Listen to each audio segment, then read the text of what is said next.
Scene Squad, welcome back. Another episode. Nope, it's not a bump it or skip it. This is a viral perspective.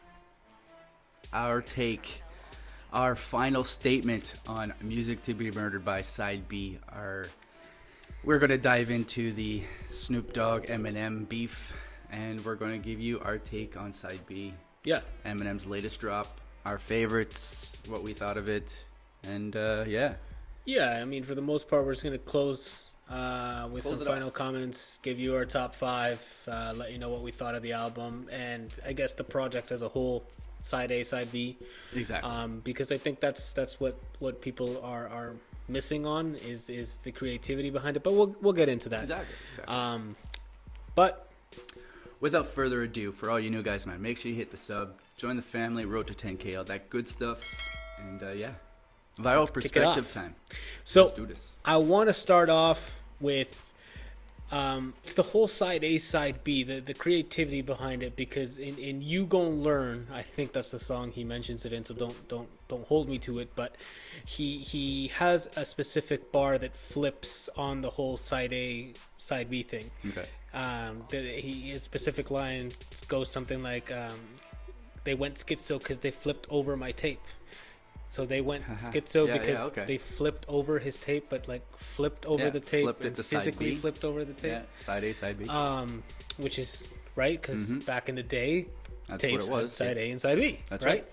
And for Eminem to be able to produce a project that addresses that in his songs, but then the entire project itself is a side A, side B is dope, because we're and the fact that more people went schizo on side B, right? Which is. It's like he had a premonition if people are going to go lose their shit on my the next drop. So. But like teaching that to kids, like when he was like, why side B? I had to like explain how cassettes work, because the kids don't understand. Yeah, our kids like don't right understand. like you have CDs and then you have just USB drives. Now you just stream. Yeah, exactly. Now you just stream. So I feel like a lot of people miss that, and it's just that added portion of creativity, that something as simple as that. Absolutely. Right? Now, our top five. Okay. Should we leave that for last? I think we should leave that for last. We could leave you know that what? for last. We'll leave that for last. Yeah, you'll have to stick around for that one. Yeah, you'll have to stick around for sure. But going through the track list, you think side B was stronger than side A? I truly believe that side B, because you get more Eminem. Side A for me was a lot of features. There's a lot of features, and you get that when M drops an album, you want M. You want to hear what he says. When you're fluttered by other artists and you don't get as much M, side B for me, I get more M. I'm going to listen to side B a lot more, and 100% hands down, I listen to side B 10 times more than I do side A. You know what? Not taking away from side A. Of course. Because there's some phenomenal tracks. I still have my favorites. Godzilla, You Gonna Learn. There's a few, anyways. Now, in terms of and this is where I feel like you guys in the comments, let us know what you think. But for me, I feel like side A was made for the purpose of being more mainstream, and side B was more for the true stance that Eminem has. I feel like side A was a marketing stunt as much as it was a blow up album. It was a phenomenal album, and when it dropped, it was outstanding. Absolutely. The features, the lineup, like it, as an Eminem fan, looking back on what feedback Revival got, one of the biggest things that people were frustrated on with Revival was the fact that there was lots of pop features on it. You know, you had Ed Sheeran, you had Beyonce, you had a lot of features that weren't Eminem-esque, to say the least, right? But they flowed real. Personally, I like Revival, so I'm a bias towards Revival, but we'll leave that for another conversation. I think just putting my thoughts together quickly, side A was feature packed, but with rap artists, with lyrical geniuses. Like I Will, for me, was an outstanding track. One, for the beat production. Two, because you have Royce King Crooked, Joel Ortiz, even though his part was very small, Q-Tip on the chorus. Yeah. No, sorry, Tribe Q-Tip Called wasn't on the chorus. That was another song. But Q-Tip But anyway, he had Q-Tip on the album.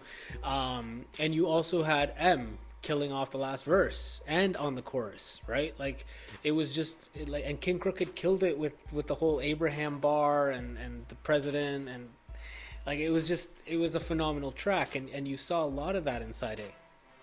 Side B, it's more Eminem. It's just more, which is what Shady. Stans would want. Yeah. But I mean, mainstream media, like if you want to be in the top 10 or top 100 most listened to, you know, if you want to be in what's popping now, you need to be in the new wave. And for you to be a part of that new wave, but still maintain your style in music, it's difficult, right? And I feel like that's what Godzilla was. Godzilla was a production. That's why he had Juice WRLD on it, because he wanted to attack a different audience. Absolutely. I think Side A did that successfully. Absolutely. I think Side A, because of the features, people were like, "Damn, this is what I was waiting I for." still think our Godzilla reaction is still our most viewed ever. Right, like it's definitely works. It's there. Like it's the whole point was to get it out.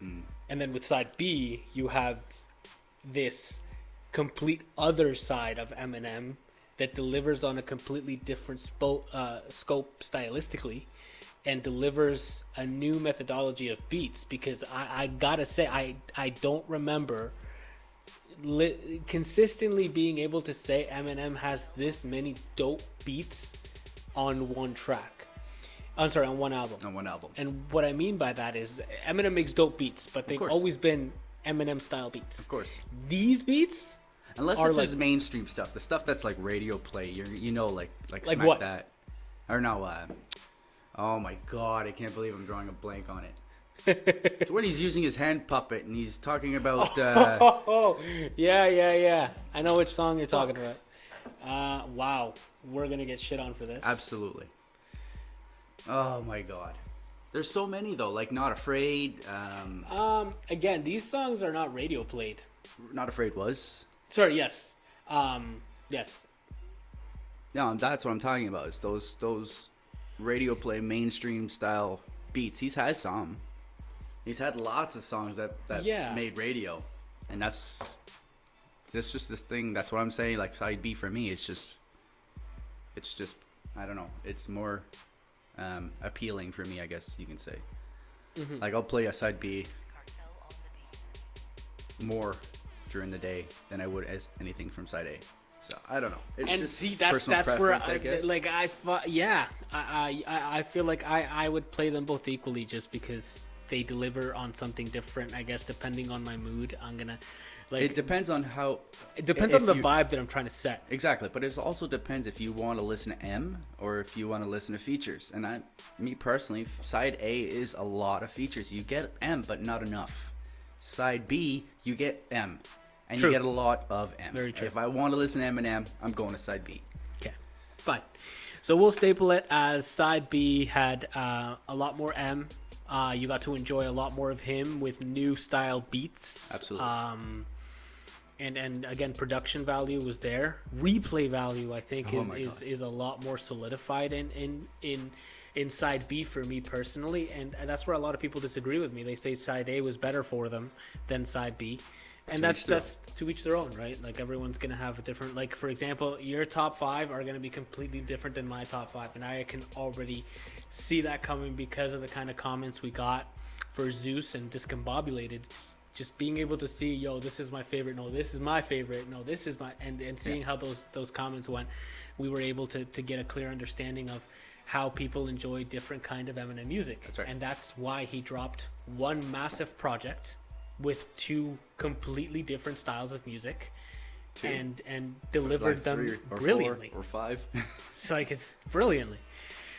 The diversity in the album itself, A and B, is crazy. As a collective, this is my favorite Eminem album historically, and I know I'm probably gonna get shit on for that. A lot of people, because it'll be for a lot of people too. Marshall Mathers LP, of course, iconic. Yep. Again, that's what cemented him in history.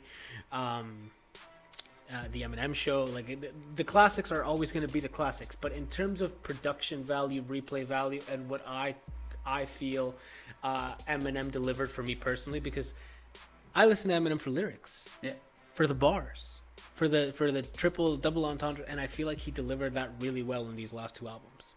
I agree. He went out of his way to deliver the kind of music I personally want to hear. So this is my favorite album, period. I would have to agree. I think this is gonna Recovery is up there, of course, but Musictobemurderedby. Yeah, Side it's A, definitely Side B. taken the top for me as well, especially So- side B. Yeah. All right, so let's move on to our next topic. We got sort of that collective thought out of the way. Let's move into Zeus and Book of Rhymes and Snoop Dogg and Eminem. What that sort of looked like. All right. I think I spoke a little bit on it on the last time that we did the reaction. I didn't want to dive into it too much, but I'm disappointed in Snoop in a way. And we're going to listen to his comments. We're going to pop it up on the screen as well so you guys can listen with us. And then we're also going to dive into a little bit about what Eminem said. And I think we should do that first and then dive into our collective comments so we can all sort of... Sounds good. So this is going to be Snoop Dogg addressing some of Eminem and his top 10 and why Eminem's not in his top 10. So Dr. Dre was always up against. He was never like the greatest producer in the world when he was with NWA, and he was making the greatest music in the world, but they wasn't giving him that. So when he finally got a chance to get with Death Row Records and have a breath of fresh air, some new MCs and a new light, he was definitely gonna show his ass. And from that point on, I feel like Dr. Dre put his stake down as like, I'm the dopest producer in hip hop. I don't give a fuck where you from. You can't fuck with me. I can give you my track record and show you better than I could tell you. Everything I put out spent off something tremendous. And I started careers that ain't never died. So with that being said, we have a great list of producers, but they can't say that. You ain't put out a nigga from the West, a nigga from the Midwest, a nigga from the East, and all of them successful? Yeah. It's never no long list of finding talent. Every time you come out, this nigga find jewels and he make Eminem, the great white hope. White rappers had zero respect in rap. Let's keep that 1,000 out. That's true. None. He has 1,000. probably. I like that. and see, I like how he's addressing the fact that Dre solidified his place in history as a producer. He did. Not so much as an artist. Well, no, he is an artist. Absolutely. But what I mean is his production and what he did to find talent was outstanding, and his impact on the hip hop culture while on NWA, Absolutely. while bringing all of these. And then when he left NWA to pursue his own, yeah, he's definitely that type of guy that he'll strive at everything to pull every ounce of that artist out of him, and that's why he makes legends. Period. And I have to agree with everything Snoop has set up up to this point so far, right? Yeah. The fact that and what he said about Eminem and white rappers, right? Like Zero respect. zero White respect. Rappers had zero respect Right. in that culture. Keep going. Put Eminem in a position where he could be labeled as one of the top 10 rappers ever. I don't think so, but the game feels like he's top 10 lyricists and all that comes with it, but that's just because he's with Dr. Dre, and Dr. Dre helped him find the best Eminem that he could find. See, I feel like people like you, Snoop, keep people honest. Because I respect Eminem. And I can see why people would have him in his top 10, top 5. I personally don't. Me neither. You've been around a long time. Why don't you have him in your top 10? Because there's some niggas in the 80s that he can't fuck with. Like who? Like Rakim, Yes, sir. like Big Daddy Kane, Yes, sir. like KRS-One, like LL Cool J. Shall I go on? I love this list. Yeah, guys. Like Ice Cube. You understand me? I ain't got no time to play with it. It is what it is. It's like, Cuz did that. He did that to the fullest. That's one of my teammates. That's one of my brothers. He did that. But when you talking about this hip hop shit that I can't live without, I can live without that.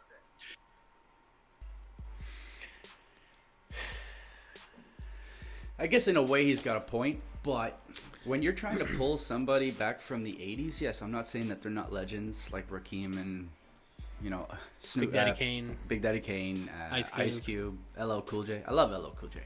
Regardless, that's 80s.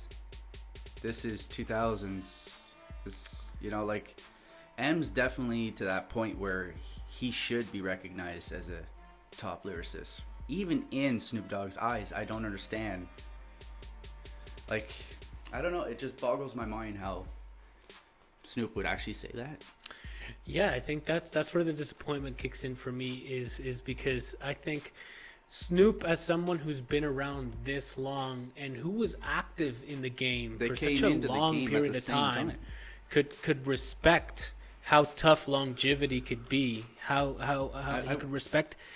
I wonder if Snoop thinks he's in that top 10. You don't hear him say his own name. Exactly. But it's kind of like to each their own, I guess.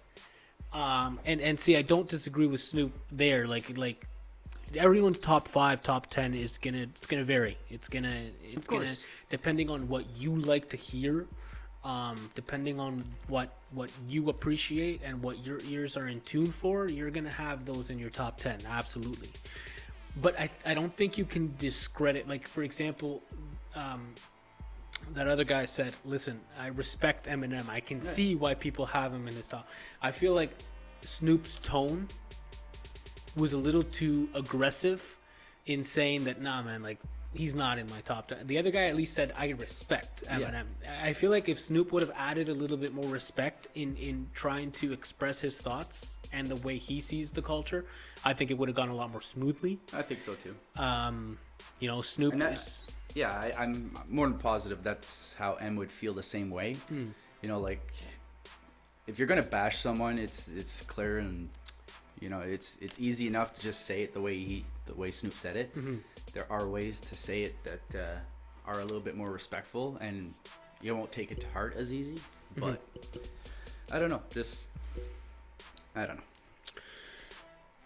Anyway, that was Snoop Dogg, and I can't say, like I said, I don't disagree with the guy. I just feel like he could have rephrased it a lot differently, and I think that he could have given Eminem a lot more recognition and what he has accomplished instead of trying to discredit his impact in the game. I think that Snoop Dogg is incorrect. I feel like when Snoop Dogg said there's people from the 80s that Eminem can't F with,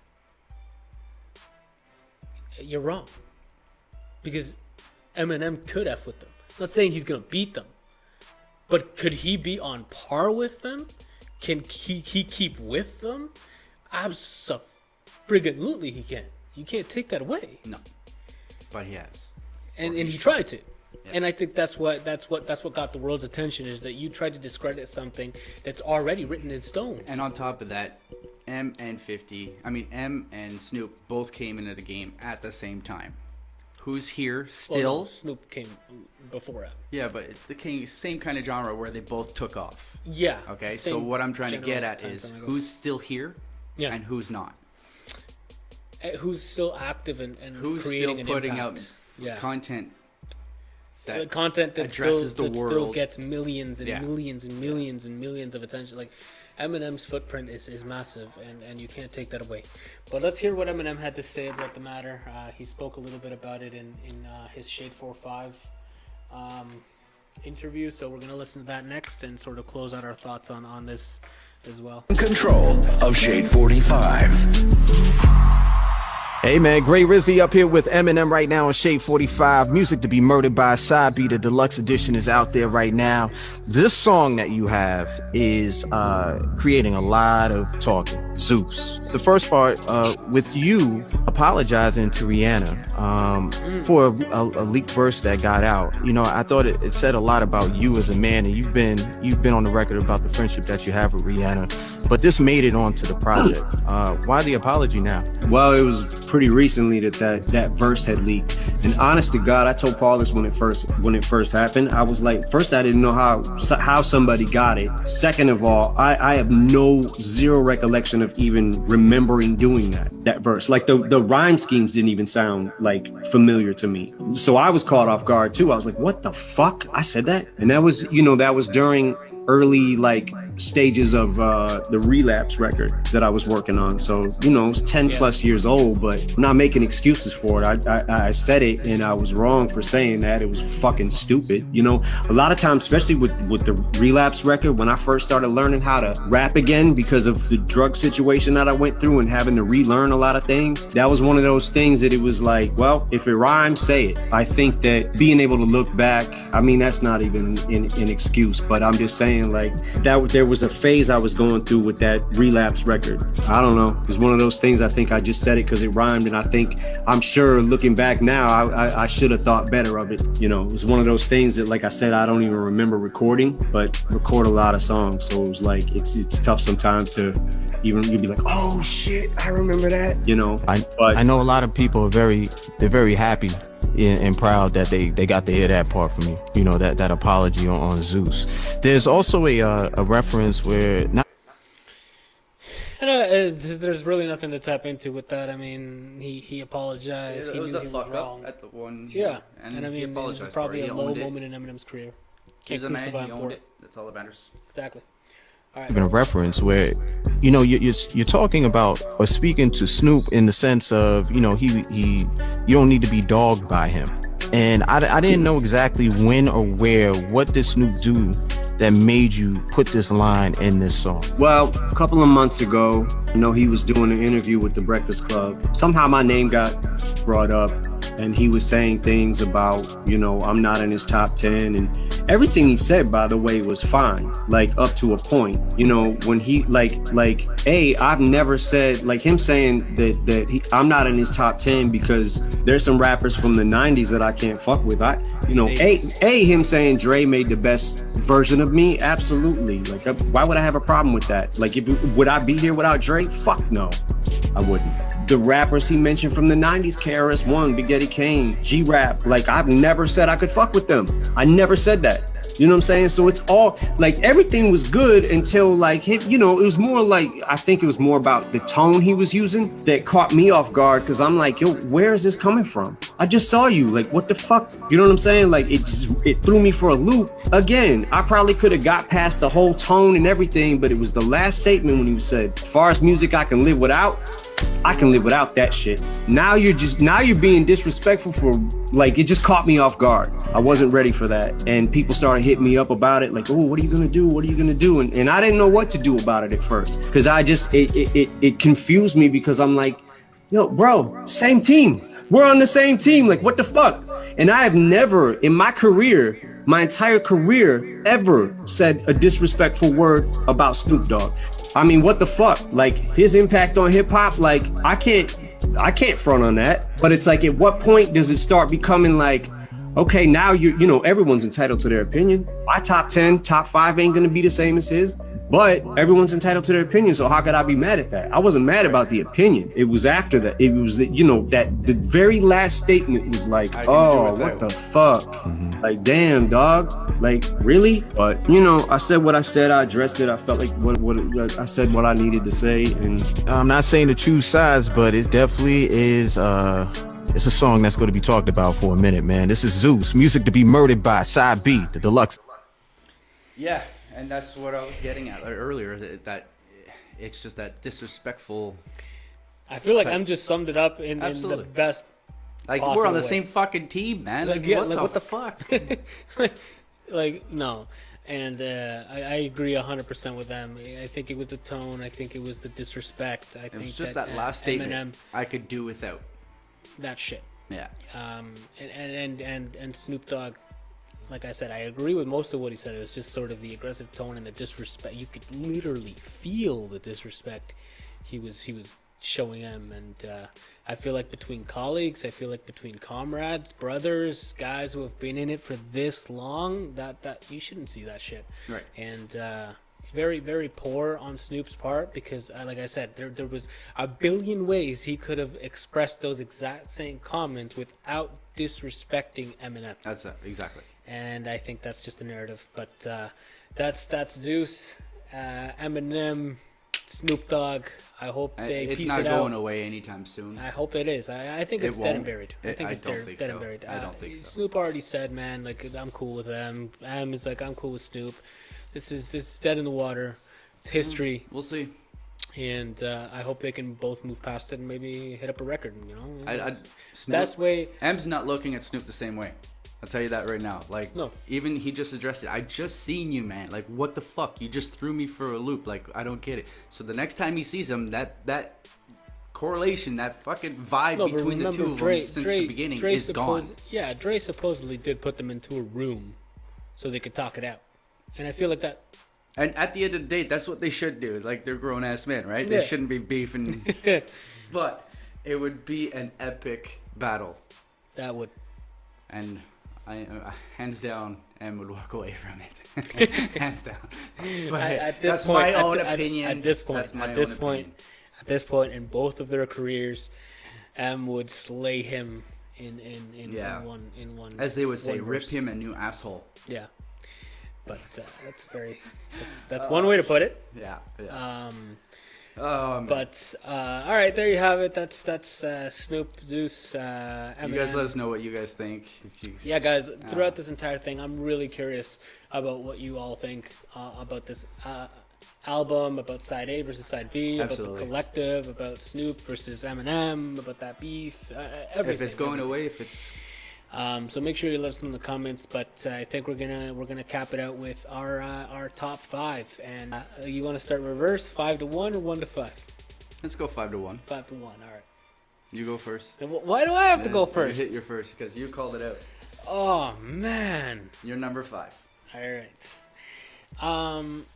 Shit. No, seriously. Singles, 5-1. Killer. 5 is killer. Killer. You're nuts. Killer You're absolutely nuts. And it wouldn't honestly. It beats Discombobulated by like I can't even answer. My 5th is between Discombobulated and Killer. You're nuts. I like I said, depending on the day, Discombobulated is going to be in my top 5 over Killer. But anyway, that's nuts. Okay. Hey, let's go. You're 5th. My 5th would probably have to be Nat. Just because it's a fun song, but I don't know. Nat between. There's a couple other ones that would probably take that top 5. But so I don't think that we need like Killer for me is in my top 5 and it beats Discombobulated by like a hair, like by okay. one hair, because of the beat. I think that it loops you in. Discombobulated for me is vintage classic Slim Shady. It hits different. Absolutely. It hits different. And it's same with Alfred's Theme. Like they're both just tracks that just hit different and make you reminisce on a stage in your life where you were as crazy as Eminem was. I agree. Right? You did the same kind like right. It makes you think back. So I would have to say, in my opinion,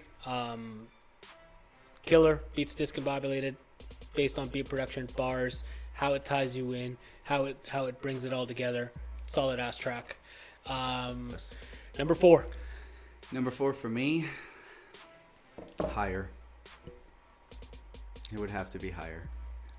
I love the whole you're looking down to a rap god style, you know, like it's just solidifying that M is the rap god.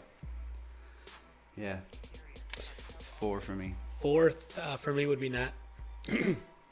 I feel like Nat delivered a whole different range of production. You got a little bit of Slim Shady, you got a little bit of Marshall Mathers, and it tied it all in together really, really well. It was the perfect combination and hybrid of both of those perspectives. Absolutely. And deliveries. I feel like, again, the topic was relevant, but at the same time, it had a bit of a twist to it the doubles, the triples, the flow switch, the beat change. The beat changes 3 times in that song. Right. You know, he keeps it consistent for so long, and then he goes into like overdrive, and then changes the flow as well. So it's, in terms of again, replay value, in terms of the impact that song had, in terms of just how much I genuinely enjoy that song. Like there's no catchier chorus for me than that one. These bars are like COVID.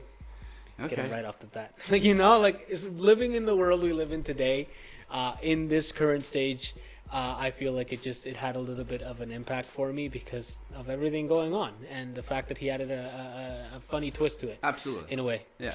But yeah, Nat is my number 4. All right, you're number 3. Number 3. Dun, dun, dun, dun. Zeus. Uh-huh.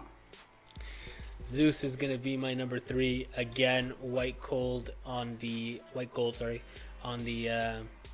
chorus was outstanding. Absolutely. Like it gives you goosebumps every time you listen to it. Absolutely, he brings that track together for sure. Yeah, guaranteed. And Eminem on the Eminem on his verses, he killed it.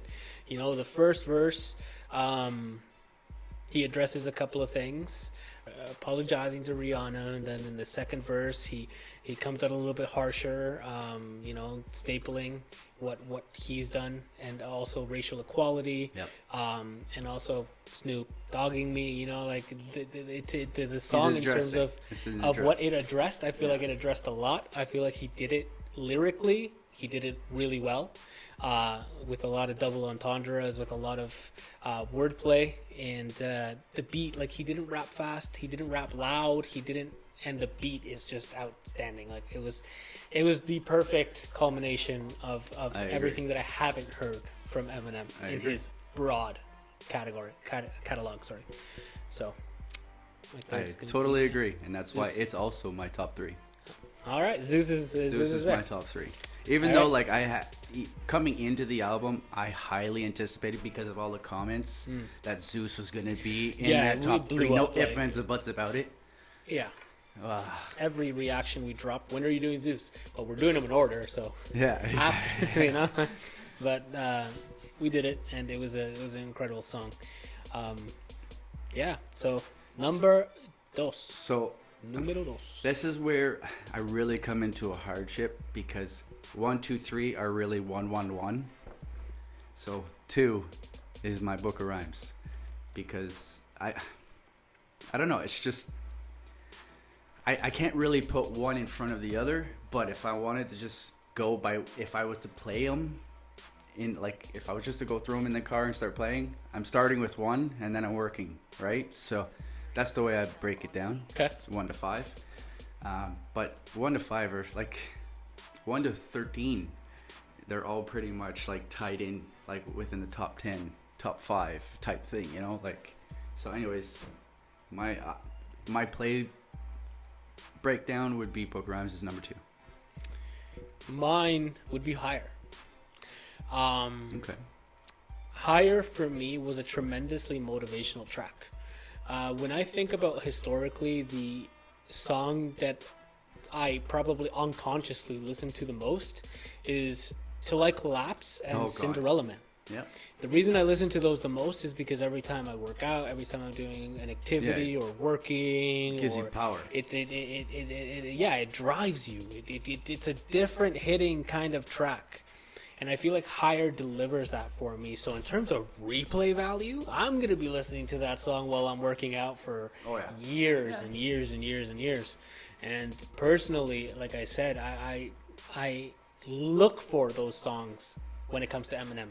Like, for me, Not Afraid, Cinderella Man, and Till I Collapse are some of the most inspirational, motivational. Soldier is aggressive. Come on. Yeah, Soldier but that's that power type song. That's that power you need. If you listen to the actual, like, yeah. like, lyrics, Till I Collapse it just hit like exactly. So my bones collapsed.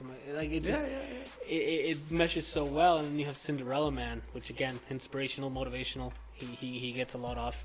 And then you have Higher, that sort of ties in all of that as well. Perfect combination of both those tracks. So going on, I can already predict your number one. I'm sure you can predict my number one. So I will call your number one, and you can see if you're right for my number one. Okay. Your number one is Booker Rhymes. And your number one is Killer. Absolutely.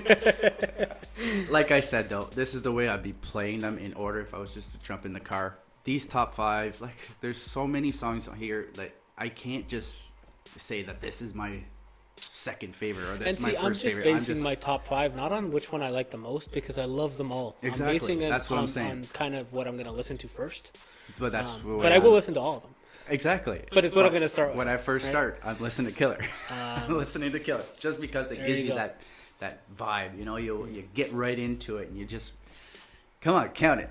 5, 10, 50, 20, 25, 30. I love it. It's just the way that it flows. So for me, it's going to have to be Book of Rhymes. Yeah.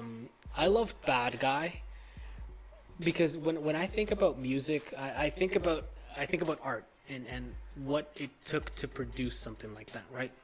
And when I think about Book of Rhymes, it has so many versions of Eminem on so many flows, on so many he flips different it like beats. 7 times.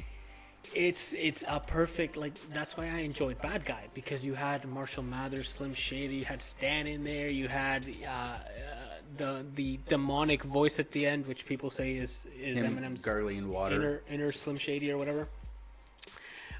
You get all of that in Book of Rhymes with lyrical prowess, with the fact that he's barring his heart off. Oh, absolutely. Like the doubles and triples, and it's just outstanding wordplay, delivery, the beat. It wraps you in like it's the perfect masterpiece that I think is going to go highly unappreciated for a long time, and only the true stans that truly listen to all of those pieces in synchronization, in perfect harmony, are going to be able to understand how beautiful that track is. And that's what I'm talking about. Book of Rhymes is that. Okay. Book of Rhymes is that perfect harmonization of everything Eminem is. Exactly. And delivering it all swiftly and beautifully. It's a masterpiece in my opinion. Exactly.